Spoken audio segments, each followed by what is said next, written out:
As promised, I am going to pair the next wines with some pork.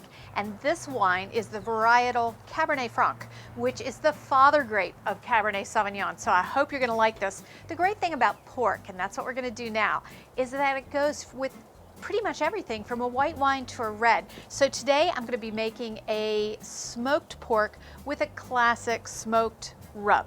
So I'm going to start off with some sugar. Now you can use brown sugar, you can use white sugar.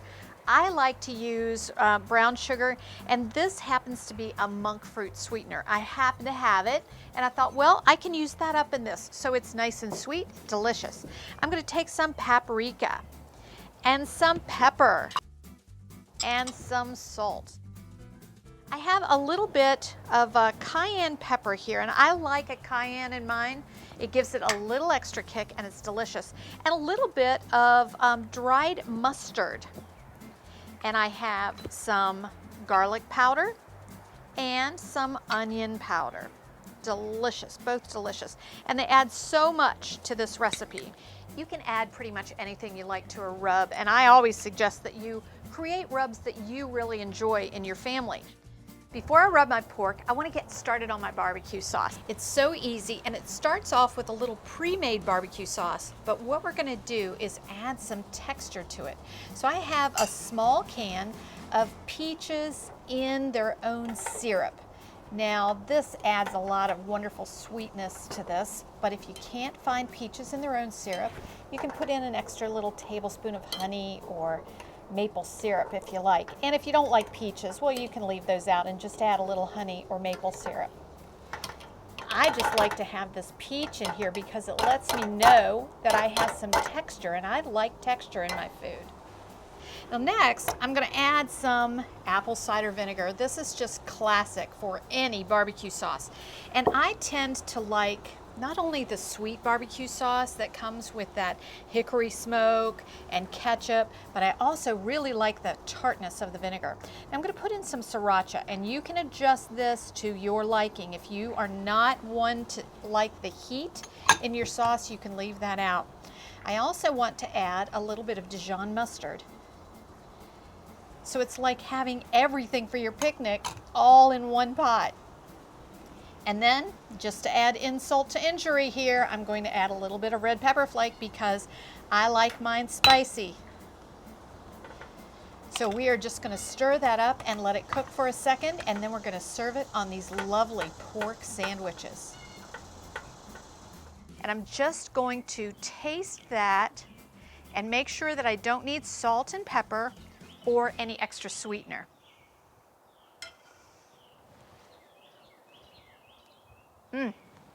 It's really, really good and spicy. Now I only want to bring this up to heat.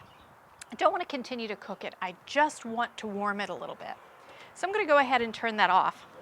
And at this point, I like to use gloves when I rub this pork, simply because all those colors in all of the paprika and the cayenne just make my fingernails and my hands a mess, and it's easier for me to then take the gloves off and have clean hands for everything else I have to do. I've got a pork roast here. This is just a center cut piece of pork loin, and you can see why I've got the gloves and why I only pull out what I want. I want to go from the bowl with my fingers onto this pork, and I'm going to take a little more. So if I had that whole big bowl of seasoning, I wouldn't be able to use any of it because of getting all that pork on it. Now I want to make sure everything is covered. Just get it all rubbed down. Now you could see from where I had it laying the first time, the fat side was up. Now with these, they're a little bit different because we're going to do them on the side like a regular chop. So I've cut two really nice sized chops here. You can put the rub all over the chop, or you can do just on the edge. So I'm going to actually do it just on the edge on one, and I'm going to do it all over on the other so you can see what I'm talking about. So I'm just going to go down in this bowl, and we're just going to get that all over this pork. Give a nice little dusting here, and a nice little dusting on the other side. So you can do these either way. The ones that I have right now in the smoker are both done on all sides. Now I can just take this off and I'm ready to put that meat in the smoker, which smells great. I have it set at 225 degrees and it is just smoking like crazy. So I've removed my pork and now it is just beautiful on this plate. You want to make sure that when you do the roast that you let it rest for at least 10 minutes before you slice it, because what happens with meat is that all the juices in the meat are nice and hot. Think of them as boiling. So as things boil, that water starts to evaporate. Think about the meat like that. If you don't let the meat rest and cool down just a little bit, all of that moisture is going to boil right out. So you want to let it rest and let it just kind of amalgamate with all of those amazing flavors. Now let's talk a little bit about a sharp knife. You always want to make sure that you hone your knife. It's critical that you keep a knife sharp, and I have honestly never had these professionally sharpened, and I've had them for 25 years, and all you have to do is just make sure that you hone them every single time you use them, and it'll keep them beautifully sharp. What happens is you get these little microscopic bends in a knife, and if you don't keep it straight, it dulls. So we want to, at 20 degrees, give a nice swipe over this steel, just like that. And then 20 degrees on the other side, on the back side, just like this.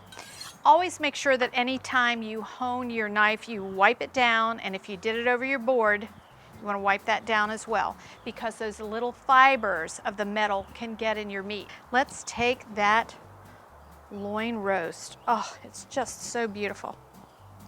You can see that gorgeousness. And I just want to cut it open. I'm going to cut that first slice a little bit thick. Ah, it's beautiful. You can see that nice little bit of smoke ring there. And I want to just thinly slice this because I'm going to use this on a sandwich. And you can see how thinly I'm able to slice this pork because I have a nice sharp knife. Look at that, isn't that gorgeous? Just beautiful, beautiful meat.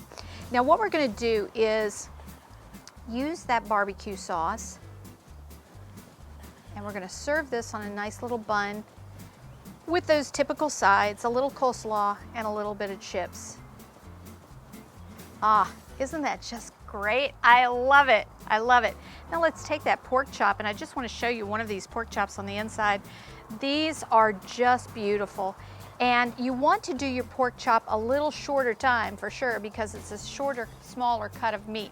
So for the pork chop, you want it to register at about 160 to 165.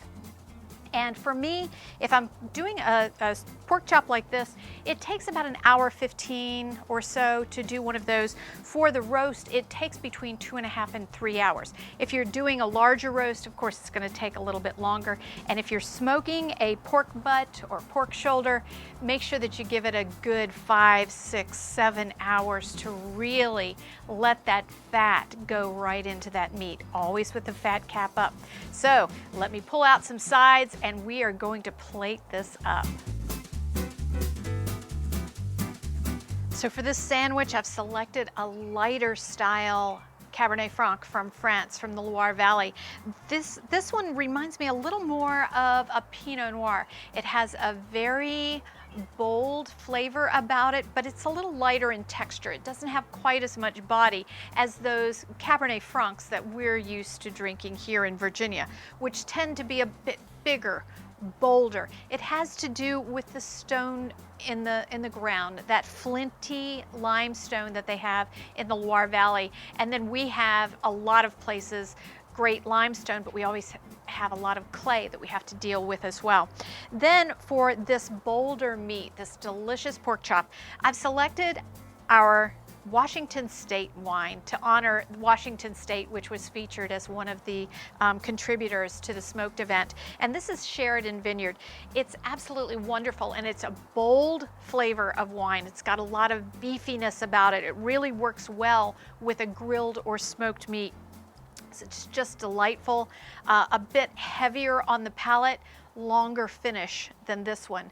This one tends to have a lot more fruit forward, and this one has a lot more of that luxurious finish that we're used to in a Cab Franc. So I hope you'll enjoy both.